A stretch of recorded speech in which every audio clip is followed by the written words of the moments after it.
N है number of turns, I है electric current, B है magnetic field, divided by 2 J cap minus √3 I cap.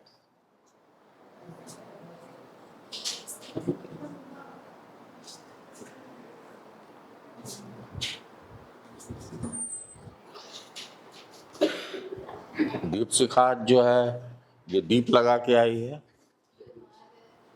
O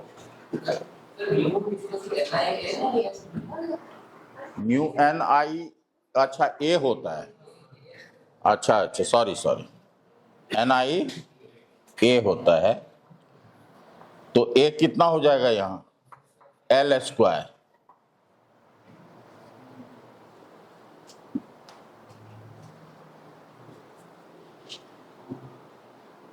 square loop है, उसका length L दिया हुआ था। हाँ, अगर टॉर्क निकालेंगे तो टॉर्क के लिए हम फॉर्मूला बताए थे आप लोगों को, म्यू क्रॉस बी, और वेक्टर बी जो है इसका मैग्नीट्यूड बी है और डायरेक्शन जे कैप है, तो इसका जे क्रॉस जे तो 0 हो जाएगा, है ना, और ये होगा वो जे आई क्रॉस जे, तो कितना हो जाएगा, तो माइनस आई क्रॉस जे तो के होगा ना, तो माइनस के हो जाएगा, तो ये हो जाएगा N I L square by 2 into √3 B K cap.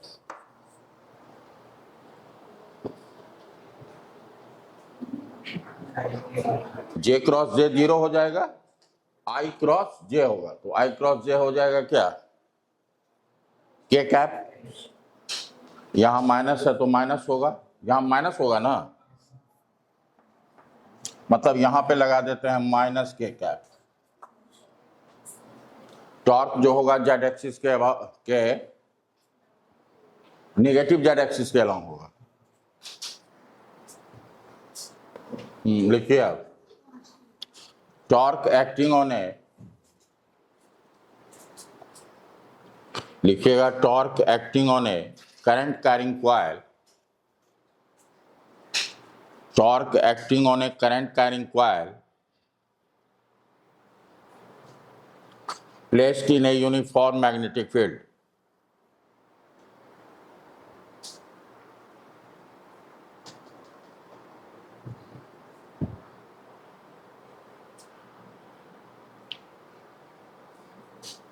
Placed in a uniform magnetic field.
अब जरा सा एक चीज देखें,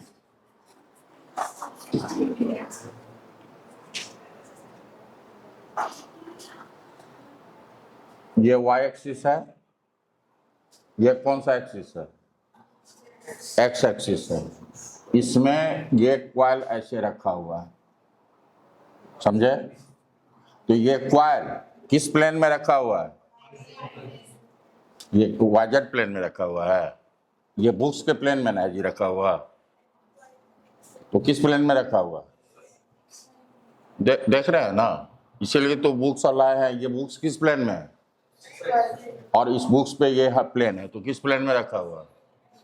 और इस मोबाइल का प्लेन किस प्लेन के पैरेलल है, वाई जेड प्लेन के पैरेलल है, एक्स वाई प्लेन में रखा हुआ है। और क्वाल मोबाइल का जो प्लेन है वो वाई जेड के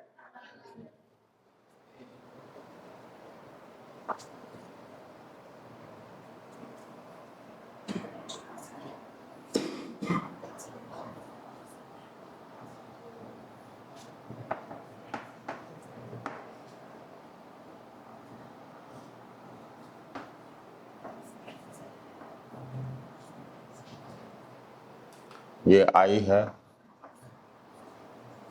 करंट एंटी क्लॉकवाइज।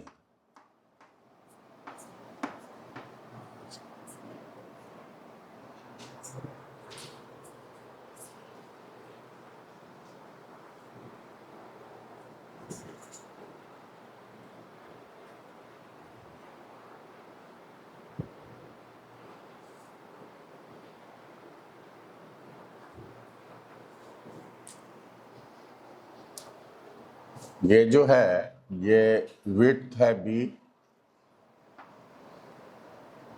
और इसका लेंथ है एल। रेक्टेंगुलर क्वाल है।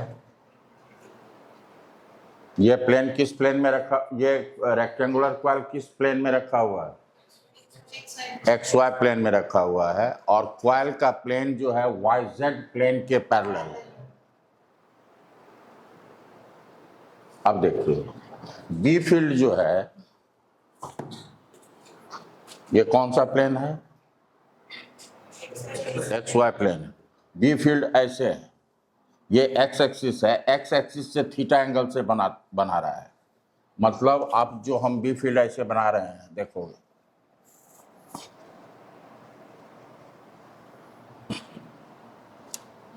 ये एक्स एक्सिस से कितना एंगल बना रहा है,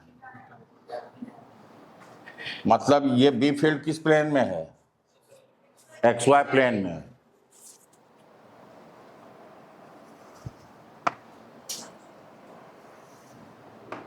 और बी फील्ड जो है यूनिफॉर्म है।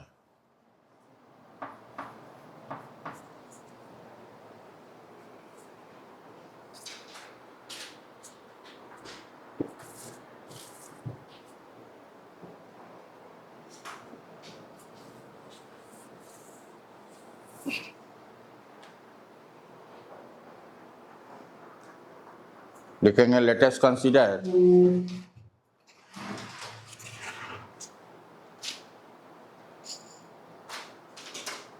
let us consider a rectangular current carrying coil. Let us consider a rectangular current carrying coil OGHK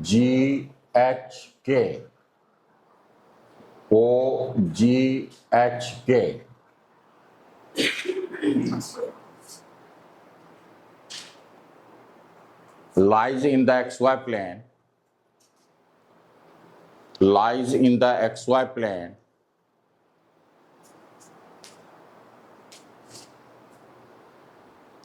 lies in the xy plane and the plane of the coil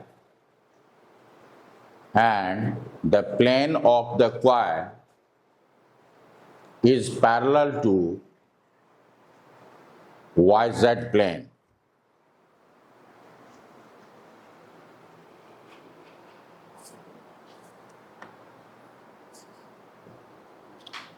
The B field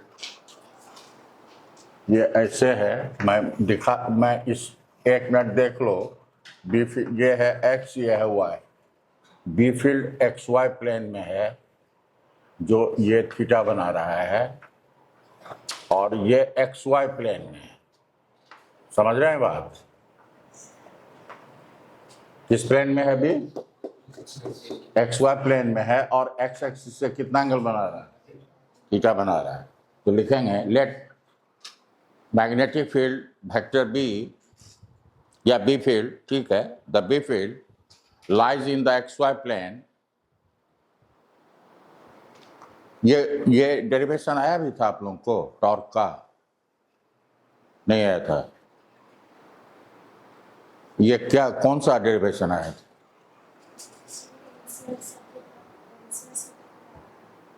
alternating current में, उससे पहले electric current, electricity में।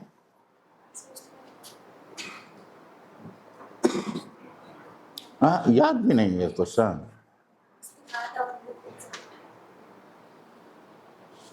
मैंने हद, हमको intermediate में जो mathematics में जो क्वेश्चन पूछा था वो याद है, 30 साल पहले।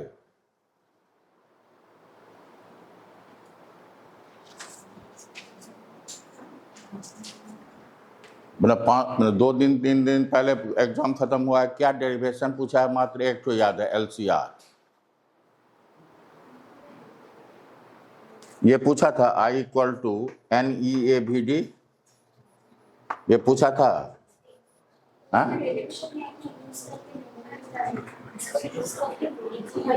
हाँ, तो करंट इलेक्ट्रिसिटी में कौन सा डेरिवेशन पूछा था?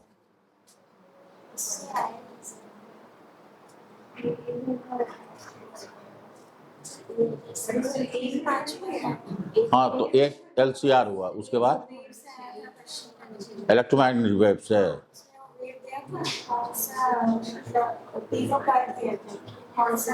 पांच नंबर का होगा वो। और तीसरा क्वेश्चन क्या था, वो किस ब्रांच से पूछा था?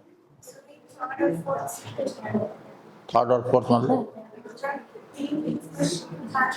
अरे भाई, जो तीसरा है वो कौन सा टॉपिक से पूछा था? Current, electricity, magnetic field, electromagnetic wave, किससे पूछा था? लेकिन नाम नहीं है उसका, किस ब्रांच से पूछा था, और में था। ठीक, बेकार, पूछना ही बेकार है। And the B field lies in the X Y plane which makes an angle theta, which makes an angle theta, which makes an angle theta with the positive x-axis, which makes an angle theta with positive x-axis.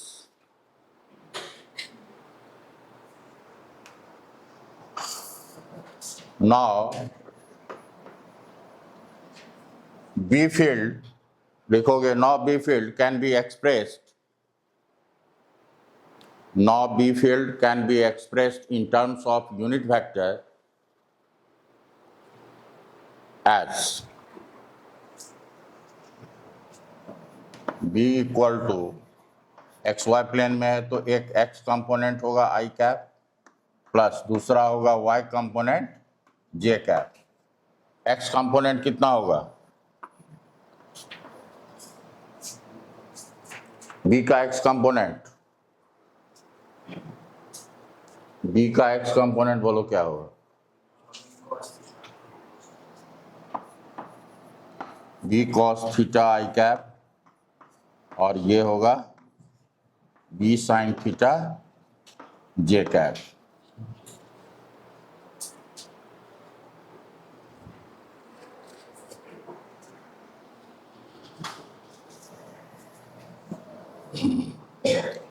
तो इसको equation number हम 1 मानते हैं। B equal to B cos theta I cap plus B sine theta J cap, equation number 1।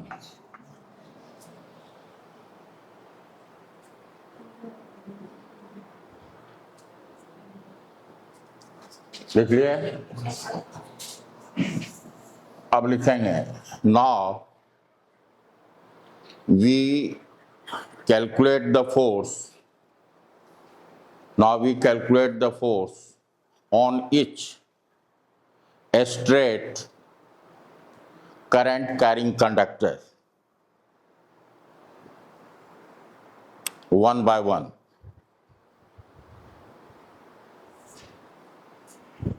अब मान लीजिए हमको ओजी section पे निकालना है, force on a straight section ओजी, तो क्या होगा, आई एल क्रॉस बी होता है, एल को क्या लिखेंगे, ओजी क्रॉस बी,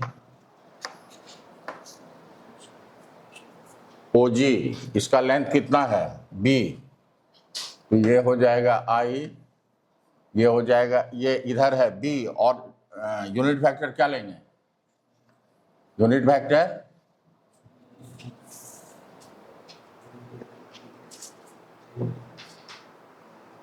तू नहीं सुन रही हो, तो खाली सुन रही हो, यूनिट वेक्टर क्या लेंगे, अब आया स्मरण तुम्हारा। हमको लगता है तुम जब फिगर देखती हो और बोलती हो, इस बीच में तुमको 5 सेकंड सिग्नल लगता है, लेट से पहुंचता है ब्रेन को।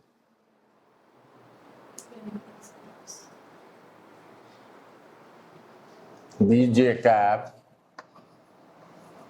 सिग्नल लेट से पहुंच रहा है, ये हो गया B cos theta I cap plus B sine theta J cap, तो जे क्रॉस जे क्या हो जाएगा, 0।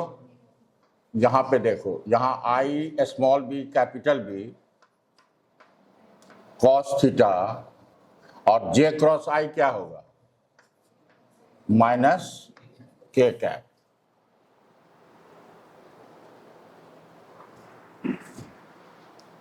थोड़ा आपको व्यू मिले इसके लिए हम यहाँ पे इस कॉइल को दिखा रहे हैं, इस कॉइल को हम दिखा रहे हैं, ये है O, ये है G, ये है H, ये है K। ये जो फोर्स होता है हर एक इलेक्ट्रॉन पे लगता है, उसका रिजल्टेंट लेते हैं, तो ये जो लगेगा OG के कहाँ लगेगा, सेंटर में लगेगा न, समझ रहे हैं बात, रिजल्टेंट इसके सेंटर पे लगेगा और जेड एक्सिस के अपोजिट लगेगा, और इसका मैग्नीट्यूड कितना होगा, I B B cos theta.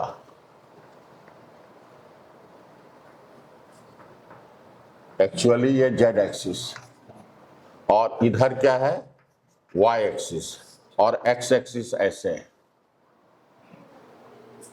अब आओ एफ जी एच, तो उसका लेंथ कितना, ये हो जाएगा आई एल, जेड एक्सिस क्या है तो यूनिट वेक्टर के कैप क्रॉस, या आप ऐसे पहले, ठीक है, आई ये लिखते हैं पहले G H cross B, G H cross B, sorry ये एल आई, ये आई हो गया, ये हो गया एल,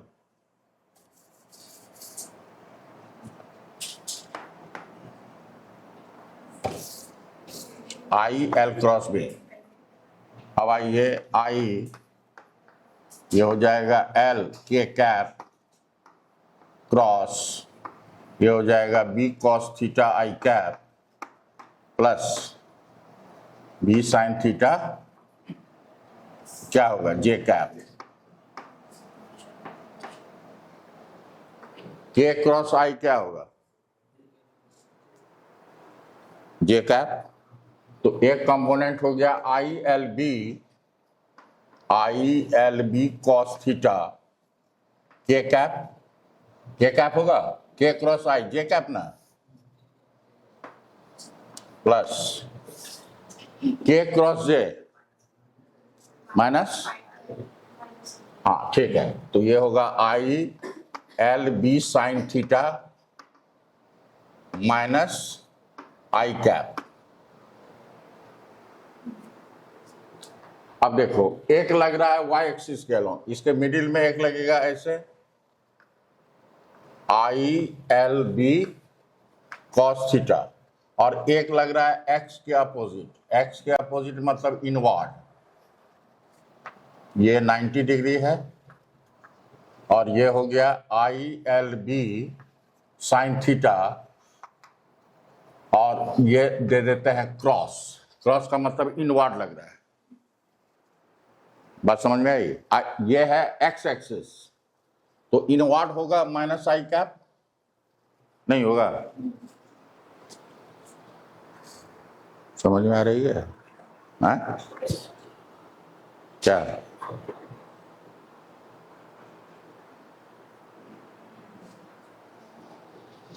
अब आइए, फोर्स ऑन एच के, ये हो जाएगा I H K vector cross B, ये होगा आई, मैग्नीट्यूड इसका बी है और direction minus J cap plus B cos theta I cap plus B sine theta J cap.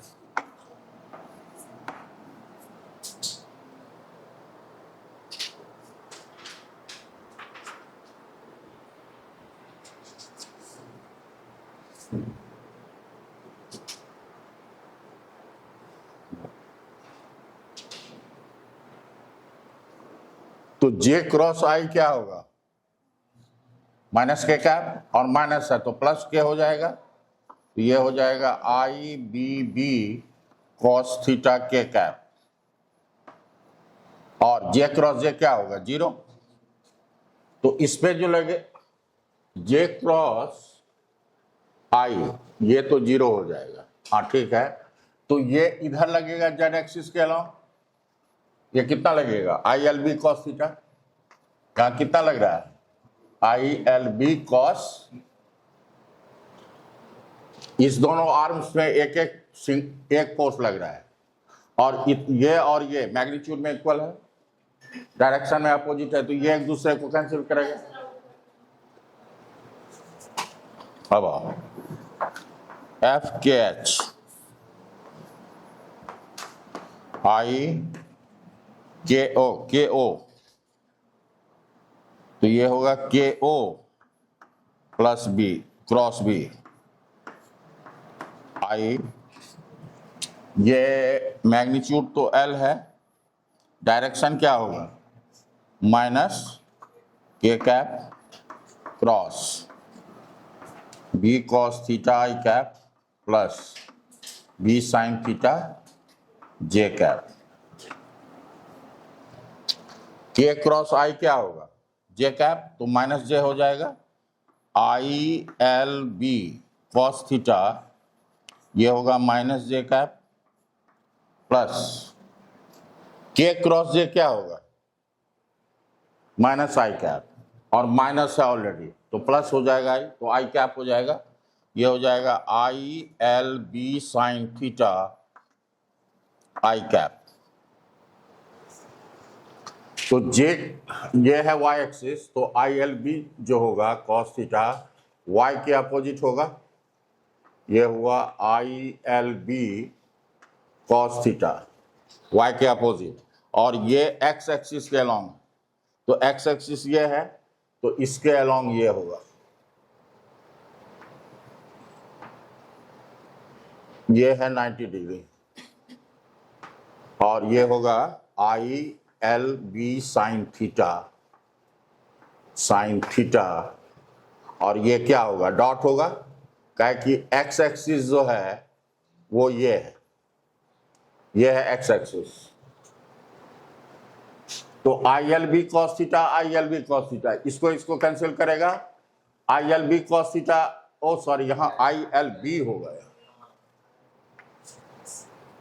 ये इसको कैंसिल कर रहा है, ये इसको कैंसिल कर रहा है, और ये फोर्स और ये फोर्स एक दूसरे को कैंसिल कर रहा है, तो नेट फोर्स जो आप वैसे भी जानते हो, कोई भी अगर क्लोज पाथ है और बी फील्ड में है, यूनिफॉर्म बी फील्ड पे, तो नेट फोर्स क्या लगता है? तो यहां पर भी नेट फोर्स क्या लग रहा है?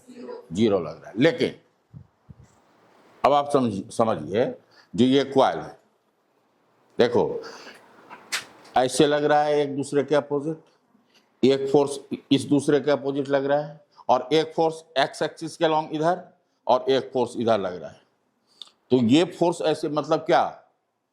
ये दोनों फोर्स का लाइन ऑफ एक्शन डिफरेंट है, तो ये कपल फॉर्म करेगा, इसको क्या करेगा, रोटेट कराएगा। कपल क्या करता है, एक फोर्स आप ऐसे लगाओगे, एक फोर्स ऐसे लगाओगे, तो ये क्या होगा, जेड एक्सिस के अबाउट रोटेट करेगा। कैसे, क्लॉक ऊपर से देखने पे क्लॉकवाइज की एंटी क्लॉकवाइज, ऐसे ऊपर से देख रहे हैं, एक फोर्स ऐसे लग रहा है, एक फोर्स ऐसे लग रहा है, ऐसे है ना। अगर फ्रंट से देखेंगे तो क्या होगा, एंटी क्लॉकवाइज होगा। तो ये क्वाइल जो रोटेट करेगा, ये रोटेट करेगा ओमेगा से एंटी क्लॉकवाइज, ऊपर से देखने पे।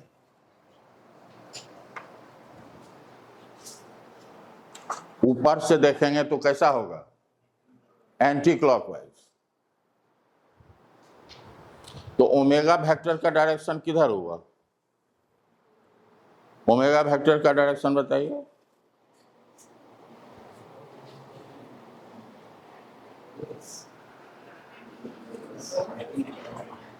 ओमेगा वेक्टर का डायरेक्शन होता है एंटी क्लॉकवाइज।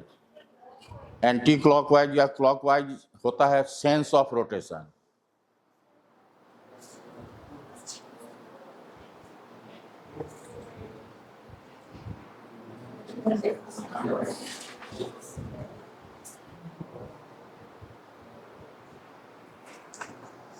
ये एक सर्कुलर पाथ है और एक पार्टिकल एंटी क्लॉकवाइज रोटेट कर रहा है, तो ओमेगा का डायरेक्शन क्या होगा,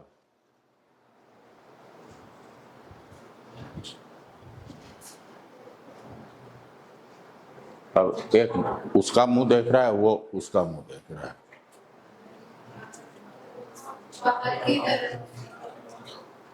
पहली बात तो हाँ ठीक है, पहली बात तो प्लेन ऑफ रोटेशन के परपेंडिकुलर होता है, ये जिस प्लेन में रोटेट कर रहा है उसके परपेंडिकुलर। हाँ, तो ओमेगा का डायरेक्शन क्या होगा, एंटी क्लॉकवाइज। क्या है, अभी तक इतना मतलब डाइजेस्ट नहीं हुआ। जो क्लॉकवाइज या एंटी क्लॉकवाइज क्या होता है, सेंस ऑफ रोटेशन होता है। और theta, D theta vector, omega vector, alpha vector, torque या एंगुलर मोमेंटम जो होता है, ये एक्सियल वेक्टर है। ये एक्सिस के अलोंग एक्ट करता है और एक्सिस जो होता है प्लेन ऑफ रोटेशन के परपेंडिकुलर होता है, ऑलवेज एक्सिस के अलोंग एक्ट करता है। तो अगर ओमेगा ऐसे रोटेट कर रहा है क्वाइल, तो ये हुआ, इस प्लेन में राइट हैंडेड स्क्रू को रखेंगे और जिस सेंस में एंटी क्लॉकवाइज, तो किधर होगा, जेड एक्सिस के अलोंग। अब जरा देखिए,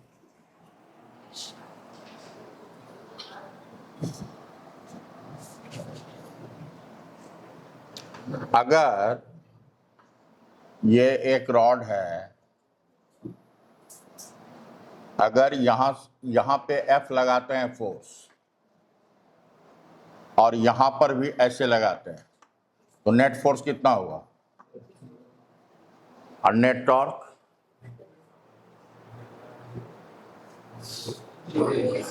जीरो।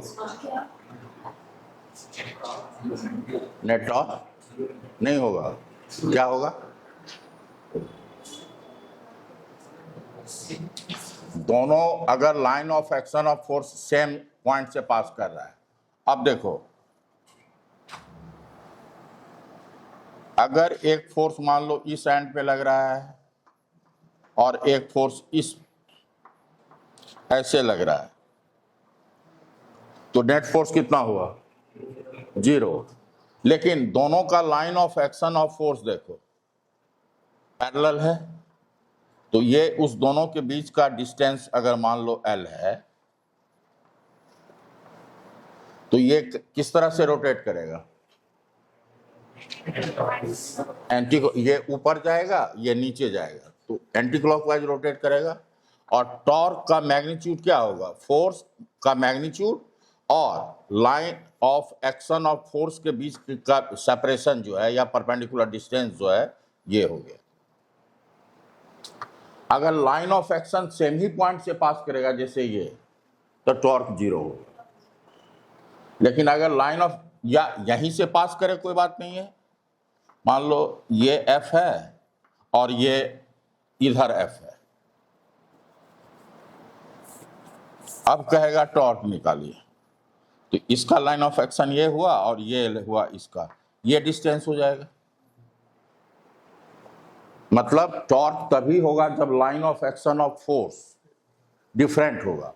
तो यहां पे देखो, ये इस दोनों फोर्स का लाइन ऑफ एक्शन पास कर रहा है कॉमन पॉइंट से, इस दोनों फोर्स का लाइन ऑफ एक्शन एक कॉमन पॉइंट से O से पास कर रहा है। तो ये दोनों फोर्स टॉर्क प्रोड्यूस करेगा? नहीं, ये दोनों नहीं कर सकता है, क्योंकि line of action of force same है। इसका भी line of action of force क्या है? लेकिन यहां पे देखो, ये ILB sine theta positive x axis के अलाउंग है और ये निगेटिव एक्स एक्सिस, पैरेलल है ना दोनों, लेकिन लाइन ऑफ एक्शन जो है सेम नहीं है, कोइंसाइड नहीं कर रहा है। तो ये ILB साइन थीटा आउटवर्ड और ये ILB साइन थीटा इनवर्ड, ये आपको टॉर्क प्रोड्यूस करेगा। समझ में आई बात? तो लिखिए, here we observe that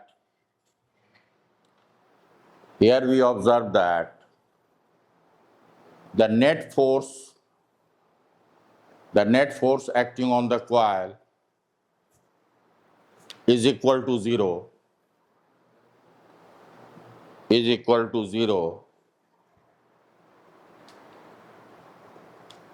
but the force लिखोगे ऐसे,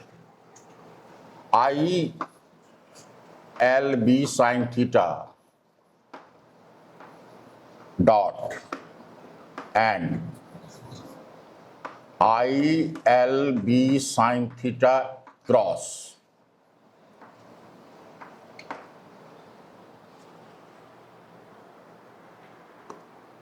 acts on vertical side, ये दोनों फोर्स जो है एक्ट्स ऑन वर्टिकल साइड। आपको क्यों नहीं पता चलता है? डॉपलर इफेक्ट हो रहा है क्या?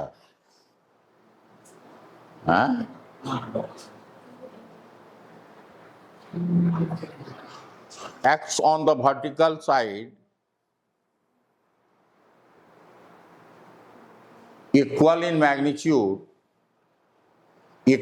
magnitude but opposite in direction, whose line of action are parallel,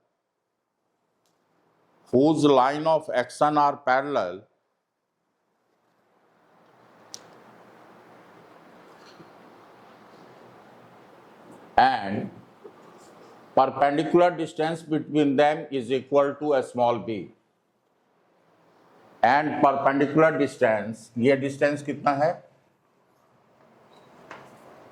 perpendicular distance कितना है दोनों के बीच का? समझ रहे हैं ना? Perpendicular distance equal to be constitute a couple.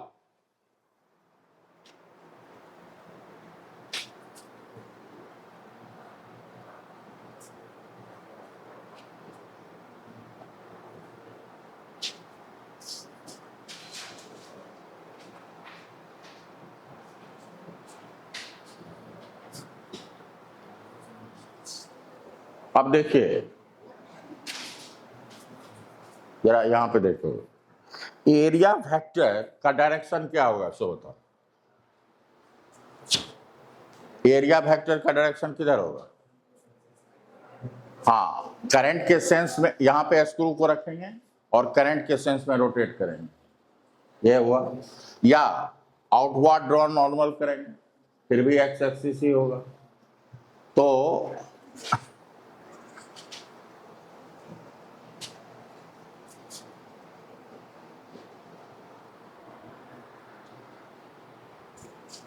आप लिखेंगे, क्या लिखे हैं? उस perpendicular distance equal to be which constitute a couple whose magnitude is equal to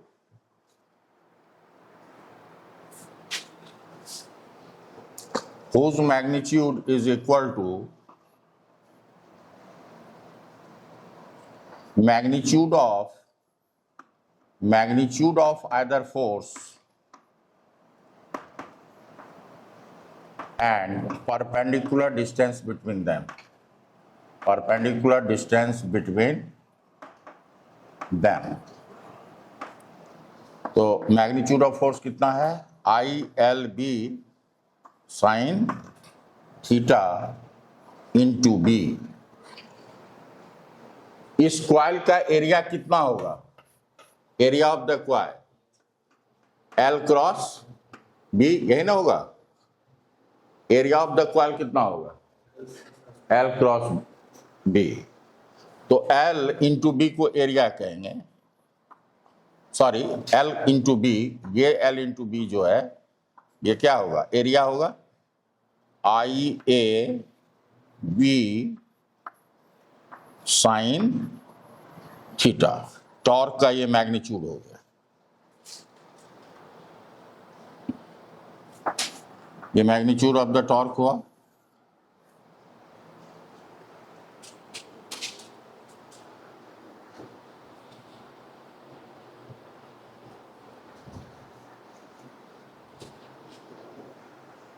torque का डायरेक्शन क्या होगा?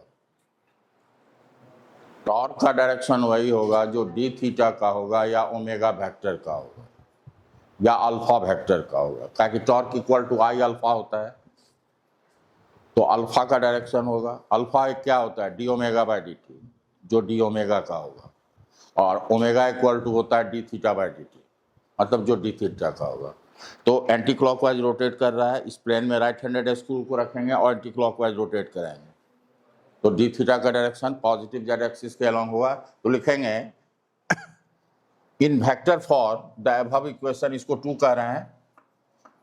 इन vector form the above equation can be written as IAB sine theta K cap.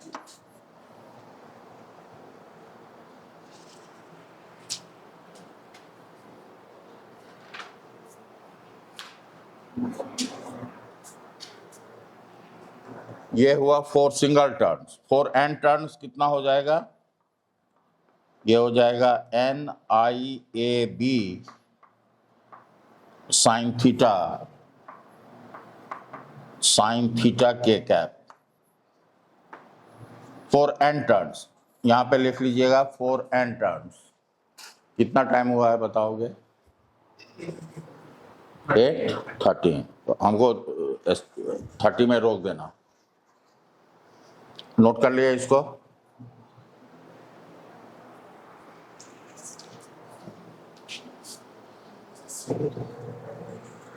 इसको मैं इक्वेशन नंबर 1 कह रहा हूं। N क्या है? नंबर ऑफ टर्न्स है।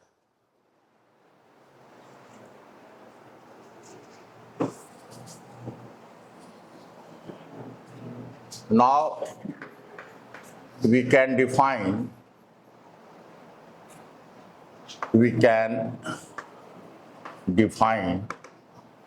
area vector as area vector जो होगा वो L इंटू बी होगा, लेंथ इंटू विड्थ, और डायरेक्शन क्या होगा? Outward drawn normal. तो आउटवर्ड ड्रॉन नॉर्मल मतलब क्या होगा? अलोंग एक्स एक्सिस, ये ना होगा।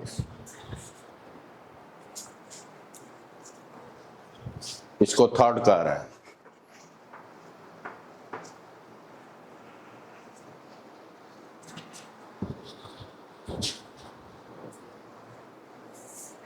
एक तो है आउटवर्ड ड्रॉ नॉर्मल, और दूसरा क्या बताया है? राइट हैंडेड स्क्रू को रखिए और करंट के सेंस में रोटेट कीजिए। जिधर डायरेक्शन होगा स्क्रू जिधर एडवांस करेगा वही एरिया वेक्टर का होगा। तो area vector positive x axis के अलॉन्ग है, तो आई कैप। अब हम लोग जानते हैं म्यू इक्वल टू, हम लोग equation from equation 1 mu equal to क्या जानते हैं? B cos theta I cap plus B sine theta J cap. ये इक्वेशन नंबर 1 था।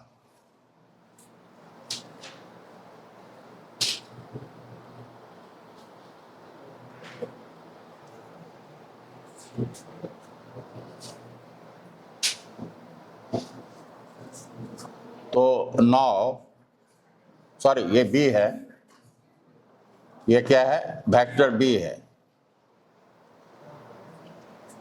अब हम म्यू क्रॉस बी करना चाह रहे हैं। Now we define mu cross B. Now we define B mu cross B.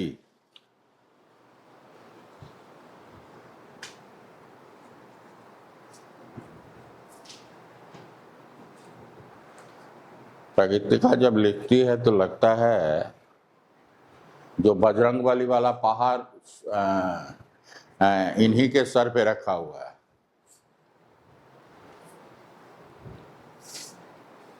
कोई मुस्कुराहट नहीं, लगता है 200 न्यूटन का पास्कल का प्रेशर एग्जर्ट कर रहा है।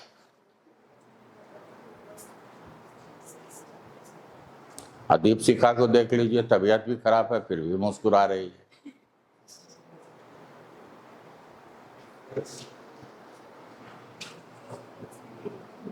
क्या हुआ प्रगति का? इतना प्रेशर, जो शब्द नहीं निकल रहा है, सर हिलाने से काम चल जा रहा है।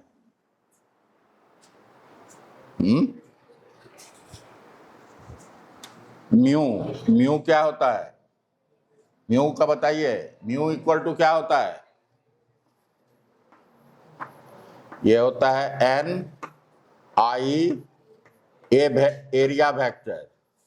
तो एन आई क्या लिखेंगे? एल बी, ये ए हो गया, इसका magnitude sorry N I A I cap, area vector को क्या लिखेंगे? ए आई कैप। ये इक्वेशन थर्ड जो है इसको आप लिख सकते हो, ए आई कैप भी इसको कह सकते हो, जहां पे एरिया स्केलर फॉर्म में क्या होगा? एल इंटू बी होगा।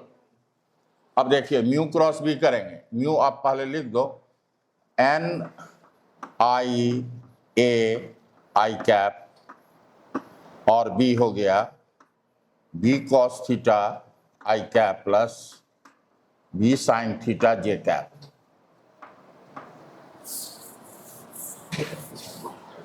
तो यहां पे आई क्रॉस आई तो 0 हो जाएगा, आई क्रॉस जे क्या होगा? के कैप। तो ये हो जाएगा N I A B sine theta K cap. इसको हम कहते हैं इक्वेशन नंबर बी।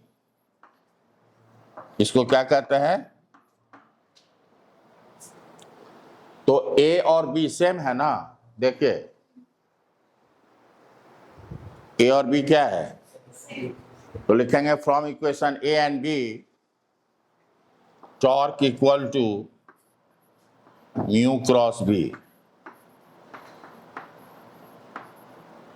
यही है प्रूफ,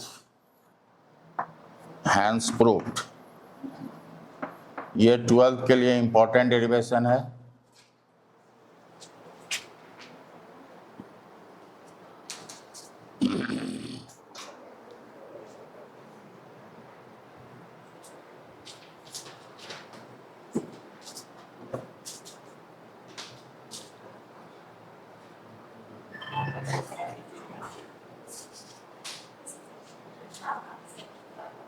अच्छा,